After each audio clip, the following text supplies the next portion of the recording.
విజయవాడలో బీజేపీ కార్యాలయంలో AP BJP జిల్లా కన్వీనర్లు ముఖ్య నేతలు సమావేశాలు ప్రారంభమయ్యాయి. అన్ని జిల్లాల నేతలతో బీజేపీ జాతీయ నేత శివప్రకాష్ పురంధేశ్వరి భేటీ అవుతున్నారు. జిల్లాల్లో నెలకొన్న రాజకీయ పరిస్థితులపై ఆరా తీస్తున్నారు. తిరుపతి, శ్రీకాళహస్తి జిల్లాల నేతలతో సమావేశమయ్యారు. జిల్లాల్లో పోటీ చేసే అభ్యర్థులు ఎవరెవరున్నారని నేతల నుంచి అభిప్రాయాలను అడిగి తెలుసుకుంటున్నారు. ఇవాళ కొన్ని జిల్లాల నేతలతో, రేపు మరికొన్ని జిల్లాల నాయకులతో శివప్రకాష్ భేటీ కానున్నారు.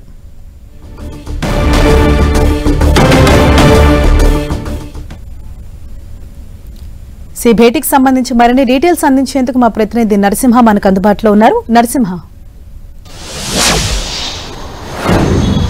పొత్తులపై అభిప్రాయ సేకరణ ప్రారంభమైంది. జిల్లాల కన్వీనర్లు ముఖ్య నేతలతో శివప్రకాష్ వరుస సమావేశాలు నిర్వహిస్తున్నారు. కొద్దిసేపటి క్రితమే తిరుపతి, శ్రీకాళహస్తికి సంబంధించినటువంటి ముఖ్య నేతలతో సమావేశం నిర్వహించారు. ప్రధానంగా ఆయా నియోజకవర్గాల్లో, ఆయా జిల్లాల్లో నెలకొన్నటువంటి ప్రస్తుత వాస్తవ పరిస్థితులను ప్రతి ఒక్కరి డీటెయిల్స్గా అడిగి మరీ తెలుసుకోవడం జరిగింది. ఒకవేళ సింగిల్గా పోటీ చేస్తే పరిస్థితి జిల్లాలో ఏ విధంగా ఉంటుంది, ఎన్ని సీట్లు మెజారిటీ సాధించవచ్చు, ఎంతమంది అభ్యర్థులు ఉన్నారు, ఎందుకంటే జిల్లాల వారీగా ఇప్పటికే అత్యధిక మంది అప్లికేషన్స్ నమోదు చేయడం జరిగింది. ఏపీ వ్యాప్తంగా 175 అసెంబ్లీకి సంబంధించి దాదాపు 2600 పైగా దరఖాస్తులు చేసుకున్నారు. 25 పార్లమెంటుకు సంబంధించి దాదాపు 300 పైగా కూడా అప్లికేషన్స్ దరఖాస్తు చేసుకున్నటువంటి పరిస్థితి. ఈ నేపథ్యంలో ఒక్కొక్కరిని జిల్లాల వారీగా కూడా శివప్రకాష్ వాకప్ చేస్తూ ఉన్నారు. ప్రధానంగా జిల్లాల పరిస్థితి ఏ విధంగా ఉంది అనేది, సింగిల్గా వెళ్తే ఏ విధంగా ఉండబోతుంది, ఒకవేళ పొత్తులతో వెళ్తే ఏ విధంగా ఉండబోతుంది, పొత్తులతో ఎన్ని సీట్లు అడగచ్చు, ఏ విధంగా ఎవరైనా అభ్యర్థులు, ఎందుకంటే అక్కడ ఆర్థిక పరిస్థితి ఏ విధంగా ఉంది, వారి వ్యక్తిగత బలాబలాలు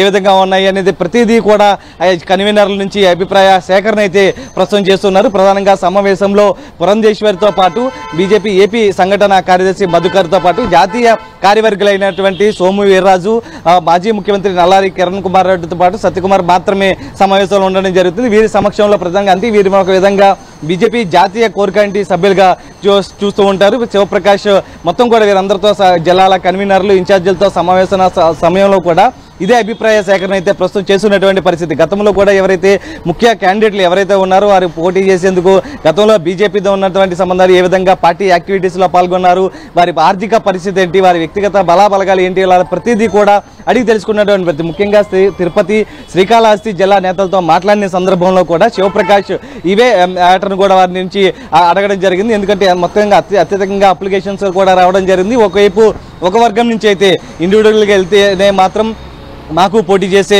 అవకాశం వస్తుందంటూ కూడా ఒక వర్గం అభిప్రాయం వ్యక్తం చేస్తుంది. కానీ మరొక వర్గం మాత్రం ఖచ్చితంగా పొత్తులో వెళ్ళాలి. ఎందుకంటే బీజేపీ ఏపీలో బలోపేతం చెందాలంటే ఖచ్చితంగా మెజారిటీ సీట్లు తీసుకొని దాన్ని సాధించుకుంటే గనక తర్వాత 2029 ఎలక్షన్ సంబంధించి పార్టీ మరింత బలోపేతం చెందుతుందంటూ కూడా ఒక అభిప్రాయం తీసుకొస్తున్నారు. ఇప్పటికే ఎంపీలకు సంబంధించి బీజేపీ అధిష్టానం పూర్తి స్థాయి కసరత్తు పూర్తి చేసింది. ఆ లిస్ట్ అంతా కూడా వారి వద్ద ఉన్నటువంటి పరిస్థితి అయితే పొత్తు ఉంటే సీట్లు ప్రకటించే అవకాశం ఉంటుంది. కానీ పొత్తు లేకపోతే కనుక 25 పార్లమెంటు, 175 అసెంబ్లీకి సంబంధించి ఏ విధమైనటువంటి అభ్యర్థులను నిలబెట్టాలి, ఎవరు ఉండాలి, దాని మీద కూడా మొత్తం పూర్తిగా వాకప్ చేస్తున్నటువంటి పరిస్థితి. ఈ నేపథ్యంలో ప్రస్తుతం 2 రోజుల పాటు ఏదైతే అభిప్రాయ సేకరణ అనేది చేస్తూ ఉన్నారు. ఇవాళ దాదాపు 13 జిల్లాల వరకు కూడా వ్యక్తిగతంగా ముఖాముఖి నిర్వహించే అవకాశం కనిపిస్తుంది. రేపు మరికొన్ని జిల్లాలతో కూడా నేతలు వారి అభిప్రాయాలను కూడా తీసుకుని పూర్తి స్థాయి నివేదికను అధిష్టానం ముందు ఉంచే అవకాశం అయితే కనిపిస్తుంది.